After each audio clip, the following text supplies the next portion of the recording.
Jake Morrison walked into the great hall where the Galactic Council met. His black shoes clicked on the smooth metal floor as he made his way to the small human section. The hall was huge, with thousands of seats filled with aliens from across the galaxy. Some looked like giant bugs, others like walking trees, and some were just floating balls of light. They all had one thing in common, though. They all looked down on humans. Jake had been Earth's main voice in the Council for 5 years now. Before him, other humans had tried to make friends with these alien races.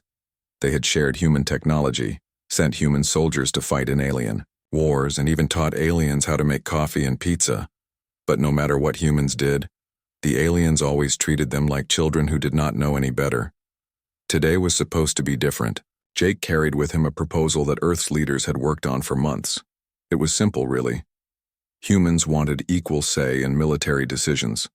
For 30 years, human soldiers had died fighting wars that alien generals planned. Human ships had been destroyed following alien battle plans that made no sense. Human families had lost sons and daughters because aliens thought they knew better than human commanders. The proposal was fair.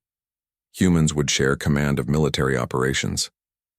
Human generals would work with alien generals as equals, not as assistants who took orders. It seemed reasonable to Jake, but he knew the aliens would not like it. Captain Lisa Chen sat in the viewing area above the main floor. She wore her blue Earth Defense Force uniform with pride, even though she knew most aliens in the room thought it looked silly. Next to her sat Dr. Kevin Walsh, a thin man with gray hair who had spent 20 years trying to teach aliens about human science. On her other side was General Pete Harris, whose weathered face showed the stress of commanding human forces under alien oversight. "Think they will listen this time?" Lisa whispered to Kevin. Kevin shook his head slowly. "They never do. Remember, when we proposed the joint research program, they said we were not ready. When we suggested new trade routes, not experienced enough. When we asked for better quarters for human soldiers, not important enough." General Harris just stared at the aliens below. 30 years, he said quietly. 30 years of our people dying for their mistakes. Jake reached the speaking platform in the center of the hall. Above him, holographic displays showed his words in hundreds of alien languages. He began to speak in clear, simple English. "Honored members of the Galactic Council," he said, "I come before you today with a proposal from the people of Earth. For 3 decades, humanity has served this council with loyalty and dedication. Our soldiers have fought bravely in your wars. Our scientists have shared their discoveries freely.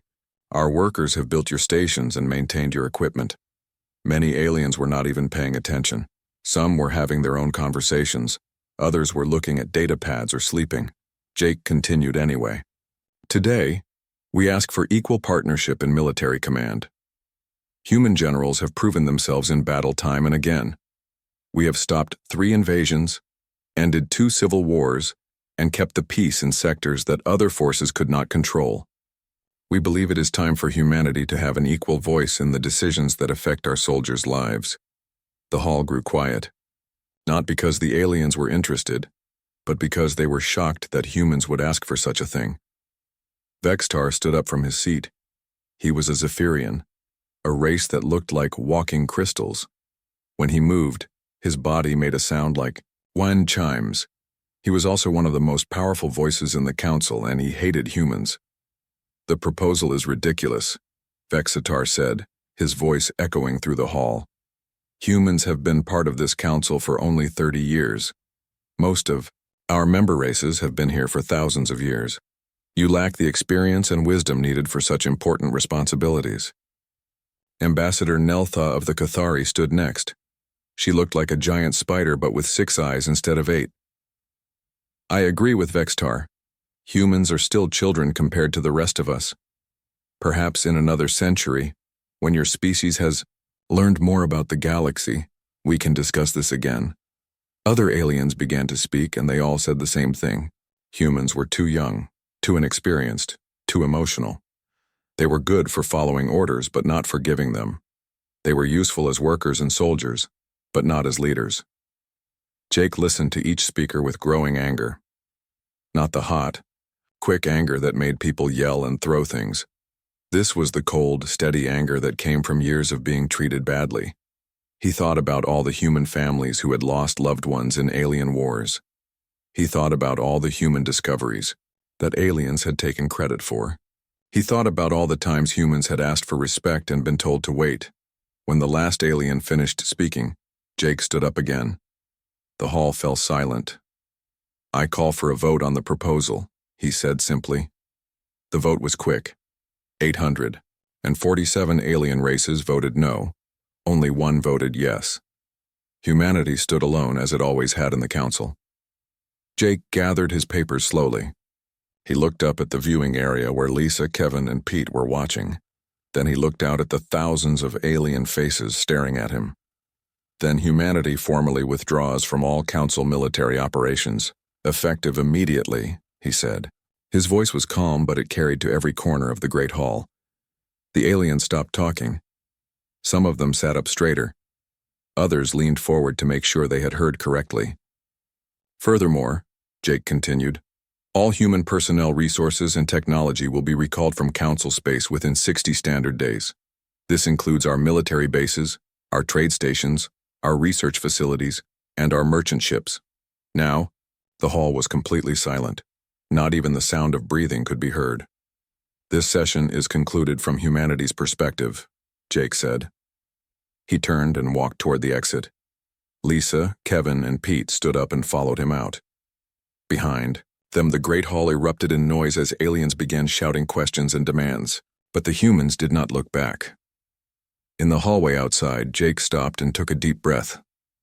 "Think they will try to stop us?" Lisa asked. Jake smiled for the first time in years. "Let them try." As they walked toward their ship, aliens began pouring out of the hall. Some were angry, some were confused, and some looked worried. But Jake Morrison did not care what they thought anymore. Humanity had tried to be part of their club for 30 years. Now it was time to see how well the club worked without them. Commander Ryan Brooks stood on the bridge of his cargo ship, the Steady Progress. Through the wide window, he could see Kepler Station spinning slowly in space. The station was huge, bigger than most cities on Earth. It had been built where 3 major space routes crossed, making it one of the busiest trading posts in the galaxy. Ryan had been coming to Kepler Station for 8 years. He knew every dock, every shop, every shortcut through the crowded corridors. Today would be his last visit. His communication device buzzed. The message was short and simple. Recall Order 77 Alpha. All human personnel return to Earth. Space immediately. No exceptions. Ryan had been expecting this message ever since Jake Morrison walked out of the council meeting 3 days ago. "Attention all crew," Ryan announced over the ship's speakers. "We are leaving Kepler Station in 6 hours. Begin shutdown procedures for all our operations here." Down in the station's market district, Maria Santos was closing her coffee shop for the last time. She had run Santos Coffee for 5 years, serving drinks to aliens from dozens of different worlds. Her shop was always crowded because humans were the only ones who knew how to make real coffee. The aliens had tried to copy her recipes, but they never got it quite right. "Why are you closing?" asked her best customer, a furry alien named Blix who came in every morning for a double espresso. "Did someone offer you a better location?" Maria shook her head as she packed her coffee machines into shipping containers. "All humans are leaving the station. We got orders from Earth." Blix's large eyes grew even larger. "Leaving? But why? Where? Will I get my morning coffee?" "I do not know," Maria said sadly. She liked Blix and many of her other regular customers. "Maybe you can learn to make it yourself." But Maria knew that would not work. She had tried to teach aliens how to make coffee before.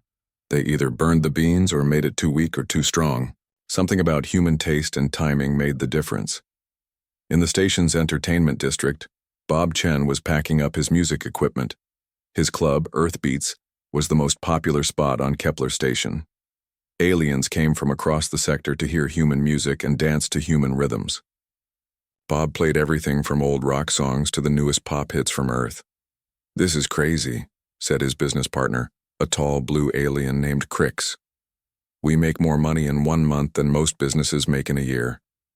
Why would you leave now? Bob sealed another box of sound equipment. Because my people are going home and I am going with them. But what about our contract? What about the new sound system we ordered? What about the concert next week? Bob handed Crix a datapad. The contract has a clause for emergency situations. As for the concert, you will have to cancel it. The band is human too, and they are leaving with the rest of us. Crix stared at the datapad in shock. Half the businesses in the entertainment district were run by humans. If they all left, the entire area would shut down. Meanwhile, in the station's repair bays, Chief Engineer Amy Rodriguez was supervising the removal of critical equipment. Her team had been maintaining the station's life support systems for 3 years. They also fixed most of the alien ships that docked at Kepler. Dock Master Quindell waddled over to her as quickly as his short legs could carry him. He was a Pillaran, a race that looked like walking water balloons. Pillarans were good with money and trade but terrible with machines. You cannot leave, Quindell wheezed. Who will fix the atmospheric processors? Who will maintain the artificial gravity? Who will repair the merchant ships? Amy looked up from the power coupling she was disconnecting. That is not my problem anymore. We offered to train your people many times. You always said you were too busy. But we need you, Quindell pleaded. The station cannot function without human engineers. Then you should have thought of that before you voted against us in the council, Amy replied. She pulled the power coupling free and handed it to one of her crew members. This equipment belongs to Earth Engineering Corporation. We are taking it with us. Quindell watched in horror as the humans dismantled system after system. The main computer that managed ship traffic was human-designed. The communication array that let different species talk to each other used human software. Even the artificial gravity that kept everyone's feet on the floor was maintained by human technicians. Across the galaxy, similar scenes were playing out on hundreds of stations and planets.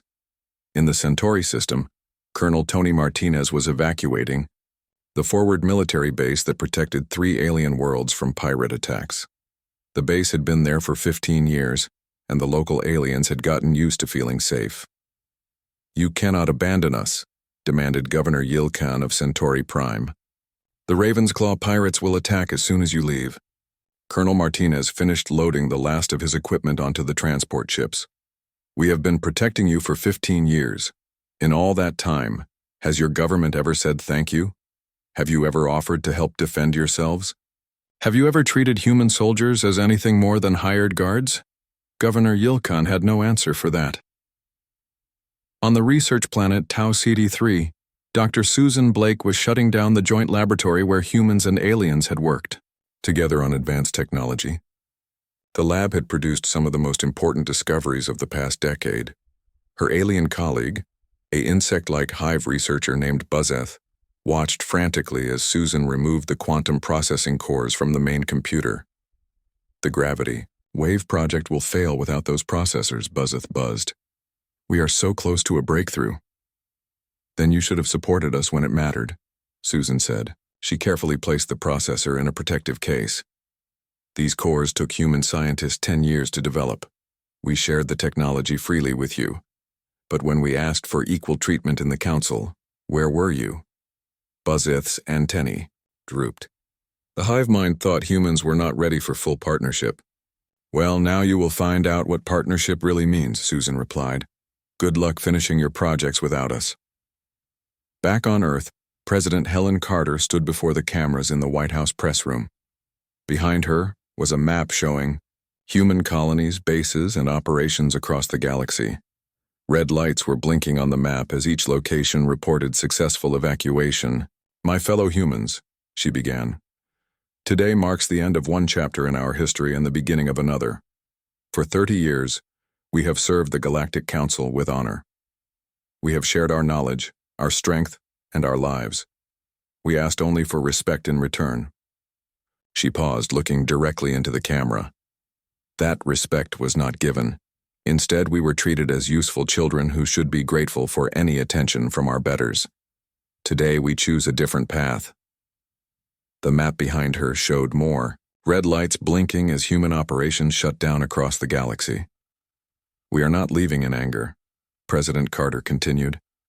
"We are leaving with dignity. We gave the Council 30 years of our best efforts. Now we will see what humanity can accomplish when we chart our own course among the stars." On Kepler Station, Commander Ryan Brooks sealed the last shipping container and prepared his ship for departure. Around him, alien merchants and workers watched nervously as human businesses shut down one by one. The coffee shops were dark, the entertainment clubs were empty, the repair bays were closing. "This is just temporary, right?" Dockmaster Quindell asked hopefully. "You will be back once this political nonsense is settled?" Ryan looked at the fat alien with something like pity. "We offered you partnership for 30 years. You chose to keep us as servants instead. Now you will learn the difference." The steady progress undocked from Kepler Station and turned toward Earth. Behind Ryan, dozens of other human ships were doing the same thing. As they flew away, the lights on Kepler Station seemed a little dimmer, and the corridors seemed a little emptier. The exodus had begun. 3 months had passed since the last human ship left Council space. At first, the aliens had been confident that everything would work fine without humans. They were wrong. Administrator Jexhai sat in his office on the trade world of Nexus Prime, staring at his computer screen in confusion. The shipping schedules that had run perfectly for 20 years were now a complete mess. Cargo ships were arriving at empty docks. Food deliveries were going to the wrong planets. Medical supplies were being sent to vacation worlds while hospitals ran out of medicine. "What is wrong with the system?" he asked his assistant. A young Corvin named Plix looked nervous. "Sir, I have been checking the old records. It seems the shipping management software was designed by humans. They updated it every week to handle changes in routes, weather, and demand." Jexhai felt a cold feeling in his stomach.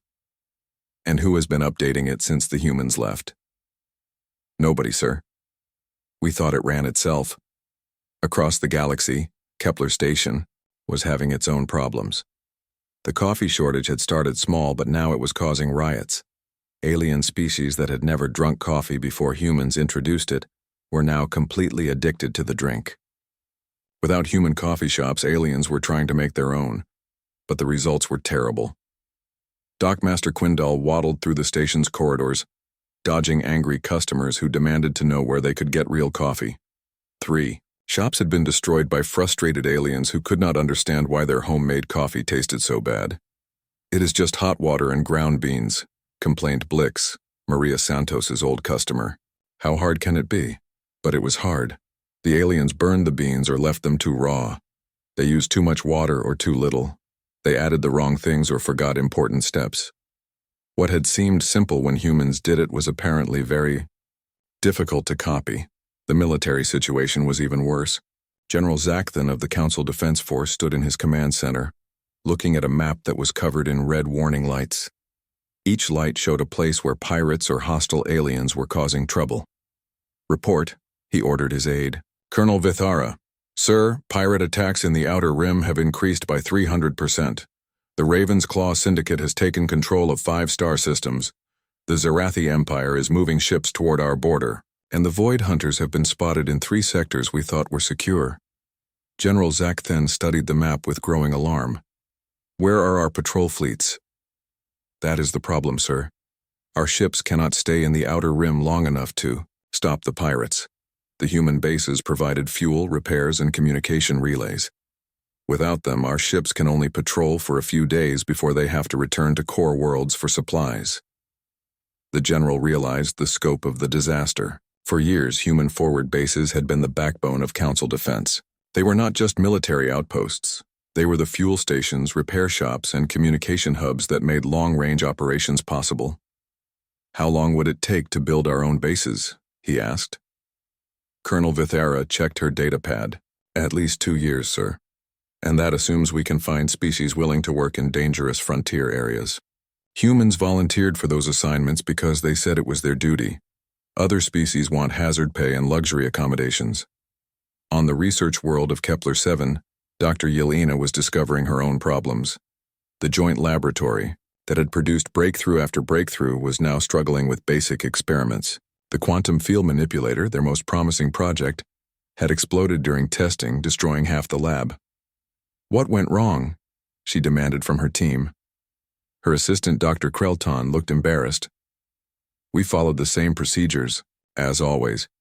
But when we checked the old records, we found that human scientists had been making small adjustments to account for quantum fluctuations. They never wrote down these adjustments because they said it was just common sense. Dr. Yelena wanted to scream, "Common sense?" They were making critical modifications to dangerous experiments and calling it common sense. It appears so. The humans had an intuitive understanding of quantum mechanics that we lack. They could feel when something was wrong with an experiment, while we can only follow written procedures.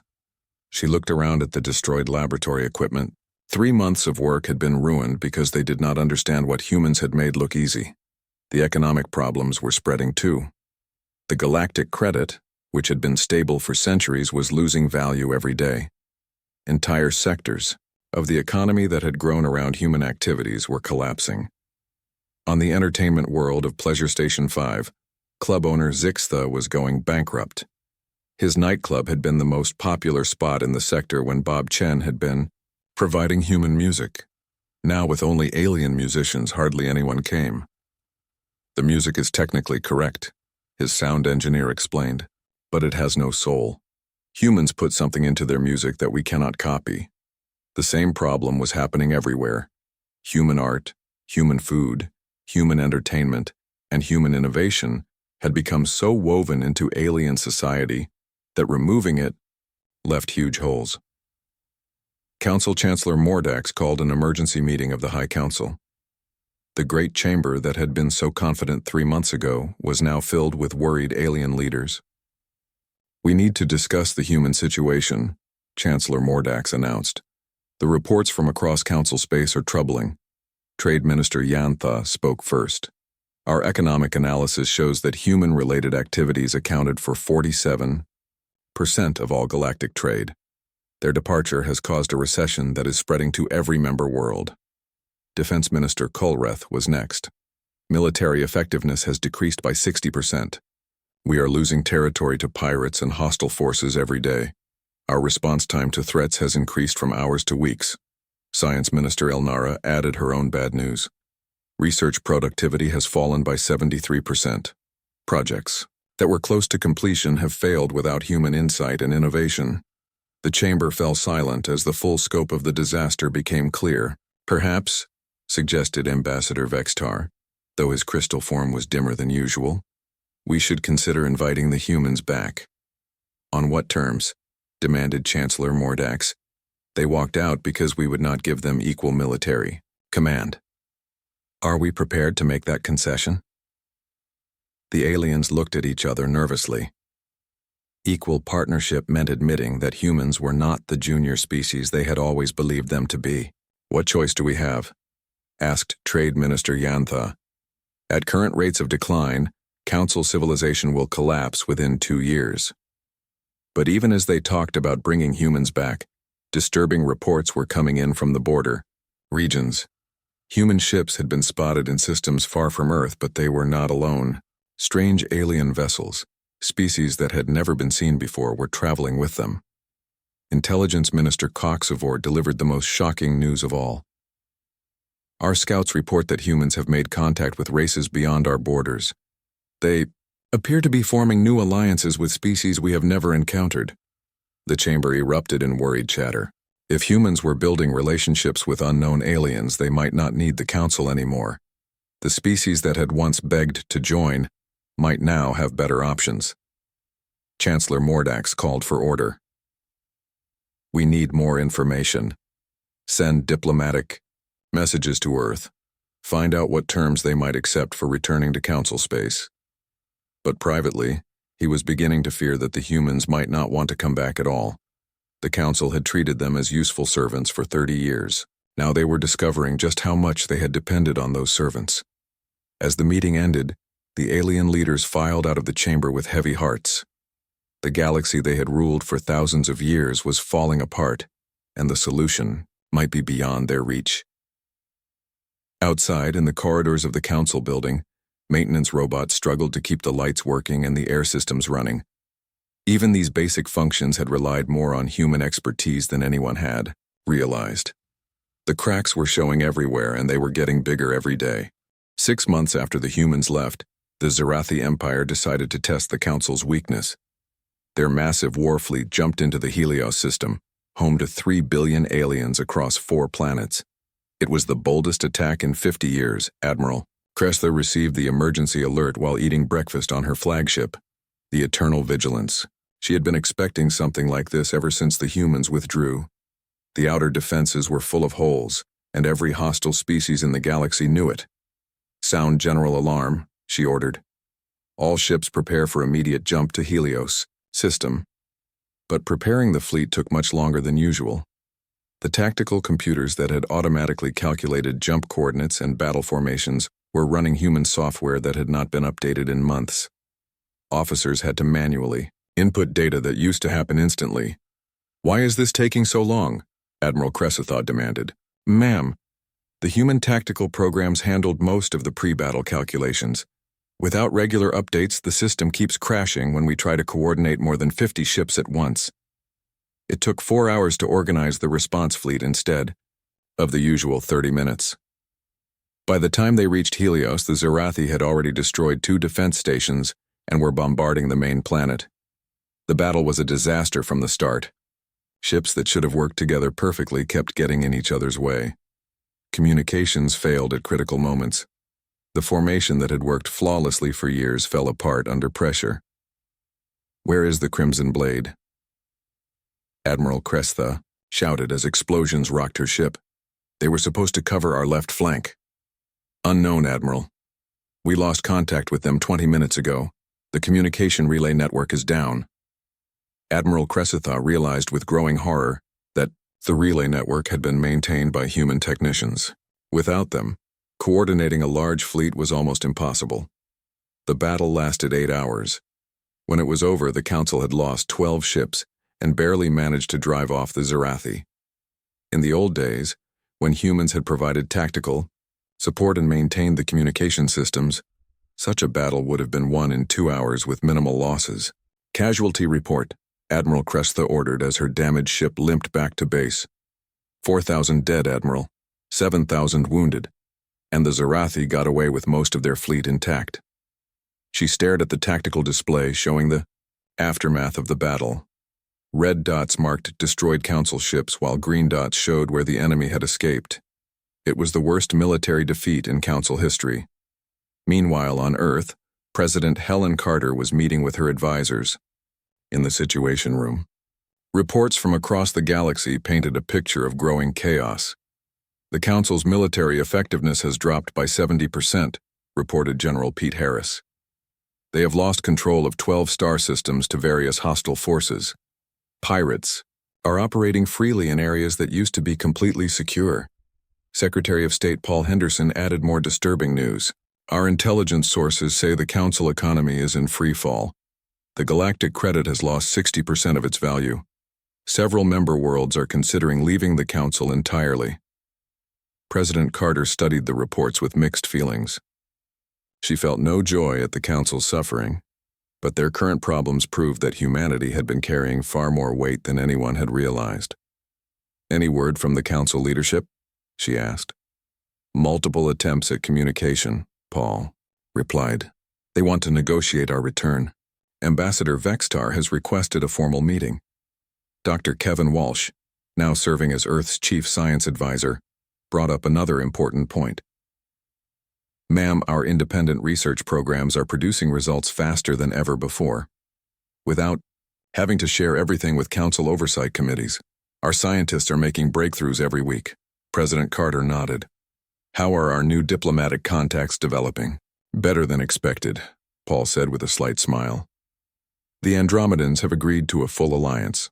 The Spiral Arm Confederation wants to establish trade relationships, and 3 species that the Council had classified as too primitive have turned out to be quite advanced once we treated them with respect." The irony was not lost on anyone in the room. By leaving the Council, humanity had discovered a whole galaxy of potential friends who had been ignored or dismissed by the Alien Alliance. Back in Council space, the problems were getting worse every day. On the core world of Prima Central, riots had broken out over the coffee shortage.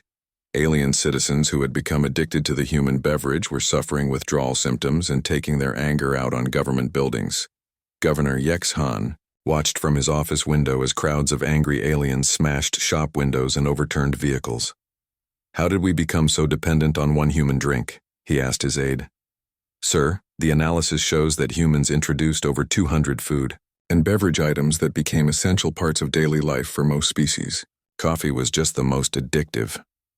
The governor realized that human contributions had gone far deeper than anyone had understood. It was not just the big things like military bases and research facilities. Humans had become woven into the fabric of daily life across the galaxy. On the trading world of Commerce Hub, Merchant Captain Zilpak was going bankrupt. His cargo ship had been designed to carry goods between human colonies and alien worlds. With the humans gone, half of his usual cargo routes no longer existed. "What about carrying supplies between alien worlds?" his business partner suggested. "It does not work," Zilpak explained sadly. Humans were the ones who figured out what different species wanted to buy from each other. They were the translators, the negotiators, the ones who made deals possible between species that could barely understand each other. Without humans to facilitate trade between different alien cultures, commerce was grinding to a halt. Species that had traded peacefully for decades were having disputes over contract terms because no one understood how to bridge cultural differences the way humans had. The research facilities were facing their own crisis. Dr. Buzzeth of the Hive Mind stood in the ruins of what had once been the galaxy's most advanced laboratory. 3 major experiments had failed catastrophically in the past month. "We followed the procedures exactly," she buzzed frantically to her supervisor. "But the results keep going wrong." Her supervisor, an ancient hive queen named Wisdom Caste, studied the failure reports. The procedures were written by humans and aliens working together.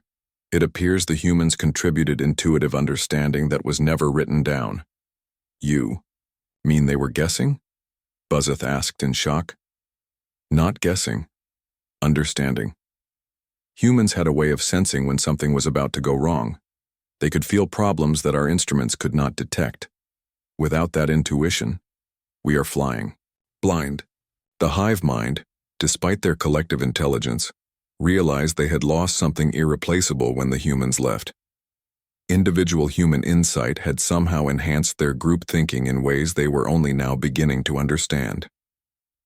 Chancellor Mordax convened another emergency session of the High Council. The Great Chamber was only half full because several member species had stopped attending meetings. Some were dealing with their own crises, while others were quietly exploring options outside the council. "The situation continues to deteriorate," he announced. "Military defeats, economic collapse, research failures, and social unrest are spreading across council space. We need the humans back," stated Trade Minister Yantha bluntly. "Whatever it takes." "But what if they refuse?" asked Defense Minister Kolreth. "Our intelligence reports suggest they are thriving without us. They have new allies, new trade partners, and new technologies."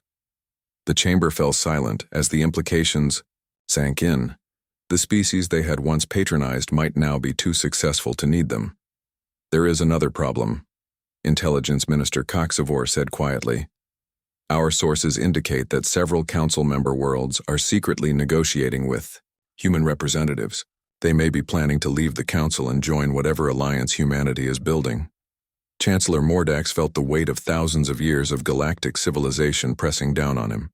The council that had ruled the galaxy for so long was falling apart, and the solution seemed to be slipping further away every day. "Send a formal diplomatic mission to Earth," he ordered. "Offer them anything they want: full partnership, equal representation, shared command of all military forces. Whatever it takes to bring them back." But even as he gave the order, Chancellor Mordax wondered if it was already too late. The humans had been gone for 6 months, and in that time they had apparently built a new life among the stars. They might not want to return to being junior partners in someone else's empire. Outside the council chambers, the lights flickered as another human design system failed. The galaxy's most advanced civilization was slowly crumbling, and their only hope for salvation was a species they had spent 30 years treating like children. The cascading failures were accelerating and time was running out. 1 year had passed since humanity left the Galactic Council. Ambassador Vexitar stood in the waiting room of the Terran Embassy in Geneva, feeling smaller than he had ever felt in his long life. The crystalline being who had once dismissed humans as children was now waiting like any common visitor, hoping for a few minutes of their time. The human receptionist, a young woman named Carol, looked up from her desk. "Ambassador Vexitar, President Carter will see you now." Vexitar followed her down a simple hallway to a modest conference room. There were no golden decorations or floating platforms like in the council chambers. Just a plain table, some chairs, and a window overlooking the city. It was humble compared to what he was used to, but somehow it felt more real. President Helen Carter entered with her advisors. Admiral Tony Santos looked confident and relaxed.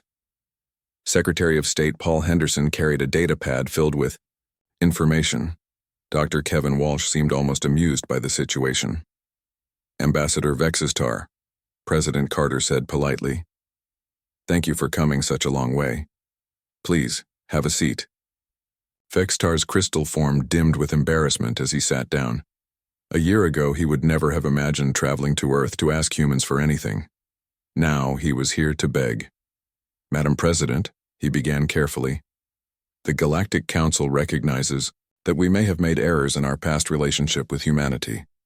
President Carter raised an eyebrow. "Errors?" "We underestimated your contributions to galactic civilization. We failed to appreciate your capabilities. We treated you as junior partners when you deserved equal status." Admiral Santos activated a holographic display. "While you were underestimating us, we were building new relationships. We now have defense agreements with 23 independent species, including several that your council had never even contacted." The display showed a map of human influence spreading far beyond Earth.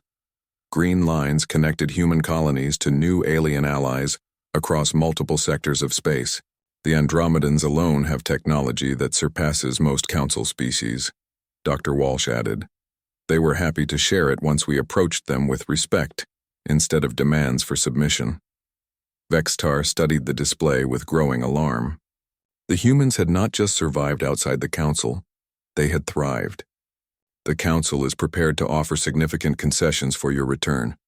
Full military command authority in 5 sectors, equal representation on all major committees, priority access to council research facilities." Secretary Henderson leaned forward. "That sounds like everything we asked for a year ago." "Yes," Vexitar admitted. "We realize now that your requests were reasonable." President Carter was quiet for a moment, then stood and walked to the window. Outside, construction crews were working on a new orbital elevator that would connect Earth to the growing fleet of human ships in space. "Ambassador," she said without turning around, "when we asked for equal partnership a year ago, we desperately wanted to belong to your council. We looked up to the ancient civilizations and hoped to learn from their wisdom." She turned back to face the alien delegation. "That was a year ago. Since then, we have learned some interesting things about ourselves and about the galaxy." "Admiral," Santos brought up another display. "Our research productivity has increased by 400% since leaving the council. Turns out, when you do not have to submit every discovery to oversight committees that take months to approve simple experiments, science moves much faster. Our military effectiveness has also improved," he continued, "fighting alongside allies who respect our tactical knowledge instead of treating us like advanced mercenaries has taught us new strategies." Dr. Walsh pulled out his own data pad. "We have made contact with 47 species that your council had either ignored or classified as too primitive to bother with. Many of them have knowledge and abilities that complement our own quite well." Vexitar felt his crystal structure growing cold. "But surely you miss the resources of council space, the established trade routes, the accumulated knowledge of thousands of years?" President Carter sat back down. "We miss some things, certainly, but we have gained more than we lost. Our new trade networks generate twice the revenue of our old council-mediated commerce. Our research partnerships are producing breakthroughs every month, and most importantly, our allies treat us as equals from the beginning. The Council has changed, Vextar insisted. We are willing to treat humanity as a full partner now. Why? Asked Secretary Henderson bluntly. The question hung in the air. Vextar knew the answer, but saying it out loud would be admitting just how badly the Council had misjudged humanity. Because we need you, he finally said, his voice barely above a whisper. President Carter nodded. You need us. Not because you suddenly respect us, but because your civilization is falling apart without us. You offer equal partnership now because you have no choice, not because you believe we deserve it. Admiral Santos brought up one final display. It showed the current state of Council space, with red zones marking areas lost to pirates, yellow zones showing economic collapse, and orange zones indicating social unrest. We have been monitoring the situation, he said. Council military effectiveness is down 75%. Economic activity has dropped by 60%. Research output has nearly stopped. Several member worlds are already negotiating to leave the Council and join other alliances, including our alliance, Dr. Walsh added, with a slight smile. Vextar's crystal form flickered with desperation. What would it take? What do you want? We can offer you leadership positions, territorial control, anything you ask for. President Carter shook her head sadly. You still do not understand. A year ago, we wanted to prove ourselves worthy of joining your club. Today, we realize we do not need your club at all. She stood up again, signaling that the meeting was ending. We have found something better than membership in an organization that only respects us when they need us.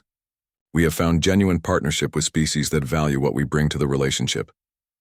But what about the history we share? Vextar pleaded. 30 years of cooperation? The battles we fought together?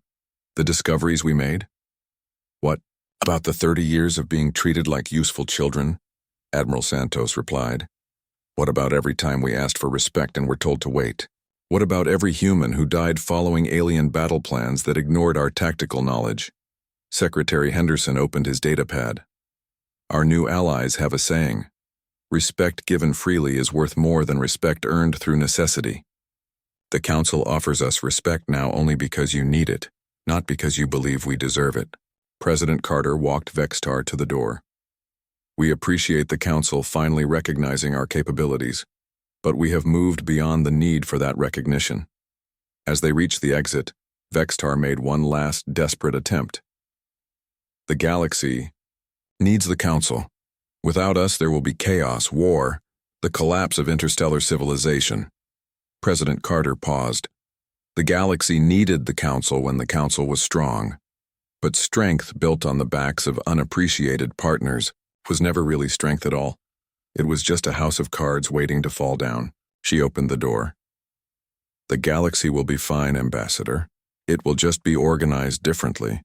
And humanity will be part of building that new organization, as equals with species who wanted us as partners rather than servants. Vextar walked slowly back to his ship, his crystal form dim with defeat. Around him, Earth bustled with activity. Human ships departed for distant stars, carrying diplomats and traders to new allies. Construction projects reached toward space, building the infrastructure of an expanding civilization. As his ship lifted off from Earth, Vextar looked down at the planet that had once begged to join the Council and now no longer needed it. Through his ship's communication system, he could hear reports from across the galaxy. More Council worlds were declaring independence. The galactic credit had become worthless in many sectors. Pirate fleets were capturing territory that had been secure for centuries. The great civilization that had ruled the galaxy for thousands of years was crumbling, and their offer of partnership had come exactly 1 year too late. On Earth, President Carter watched the alien ship disappear into space. Around her, humanity's new future was taking shape. Not as junior partners in someone else's empire, but as leaders in a new alliance built on mutual respect. Admiral Santos joined her at the window. Think they will try to force us back? President Carter smiled. With what? Their military is falling apart. Their economy is collapsing, and their best worlds are leaving to join us. The age of the Galactic Council is over. She turned back to her work planning humanity's next steps among the stars. Outside, the lights of Earth's orbital facilities twinkled like new constellations, marking the birth of a civilization that had finally learned its own worth. The Council had taught humanity an important lesson, though not the one they had intended. Sometimes the best way to find your place in the universe is to stop asking for permission and start building your own.